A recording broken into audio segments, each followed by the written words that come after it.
दांडियामध्ये कोणत्याही प्रकारचा लिंगभेद वगैरे न मानता स्त्री पुरुष मिळून सुद्धा हा प्रकार किंवा हा नृत्य प्रकार करू शकतात. तिथं स्त्री म्हणजे शक्तीचं रूप मानलं जातं.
दोन्ही ग्रुपचे डान्स फार आवडले.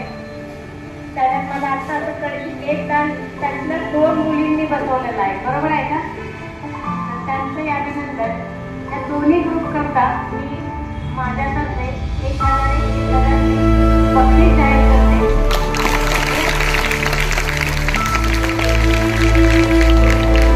बक्षीस आपल्या एखाद्याकडे यांच्याकडे दुपारी पोहोच करेल. दुपारी ते आपला पहिल्यांदा गरबा आहे, त्याच्यासाठी माझ्या सुद्धा येणार आहे. बक्षीस द्यायचे 4 वाजले की नाही वाजले ना, आता हे बक्षीस त्यांना दिले त्या ग्रुपला, या लाईनला. आता माझी इकडे जी लाईन आहे की नाही त्यांना आव्हान आहे की पुढच्या नवरात्रीमध्ये तिथे जेवढ्या बसलेल्या आहेत त्याच्यापैकी सगळ्यांनी आता डान्स यांच्यापेक्षा चांगला करून दाखवायचं. धन्यवाद. काठी असते दंड, त्याला दंड म्हणतात. त्या संतांनी बहुदंड त्या नदीत बुडवला आणि वर काढला. त्यांना समजायला कसं असं काय केलं ते म्हणाले, या काठीला पाणी किती लागलं, एवढी आलं फार मोठं पात्र, फार मोठे पाणी त्यामध्ये. मग ती काठी बुडवून ती काठी वर काढली. त्याला त्याच्यामध्ये ते पाणी वेगळं आहे किती असते त्या काठीला थोडे नसते. ते संत म्हणाले, बघ मी एवढा अभ्यास केला, मला आयुष्यामध्ये एवढे टेक्निक त्या काठीवर एवढं ज्ञान घेतलं. तर आपण जास्त ज्ञान मिळवायला आपण प्रयत्न केला पाहिजे. आजपर्यंत पाहिजे की तुम्ही आज लहान तुम्ही अनेक चांगले प्रकार करू शकता, क्रीडा प्रकार करू शकता, वेगवेगळं कला कौशल्य तुमच्याकडे काय झाले.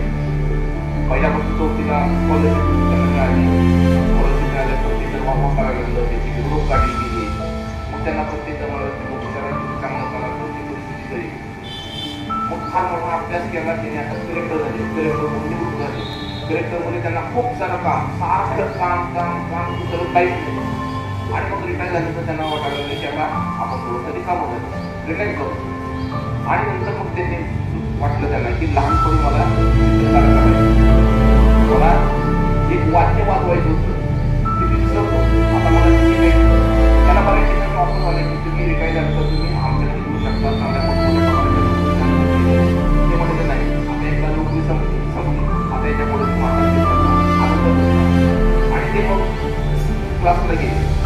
क्लासला कोण म्हणत तुमच्यासाठी लहान मुलं.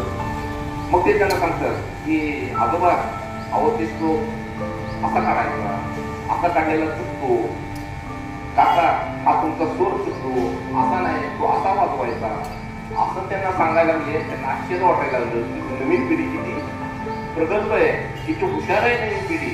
आणि त्यांना त्यांचा आश्चर्य वाटलं की त्या मुलामध्ये आता शिकू लागलेले सांगायचं तात्पर्य असं की पुन्हा नंतर आयुष्याच्या शेवटी तुम्हाला आपल्या हातून काय कार्यक्रम होऊन गेलं का असं वाटू नये.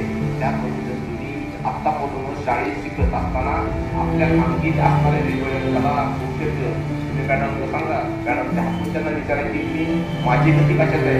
एखादी चित्र काढण्यात असते, एखादं मातीकाम करायचं असते, एखादं गायनात असते, एखादी नृत्यात असते, एखादी खेळण्यात असते. वेगवेगळ्या आपल्याला कला येत असतात, पण आपल्यामध्ये असणाऱ्या कला आपल्यालाच माहीत असतात. त्यापासून आपल्याला करायच्या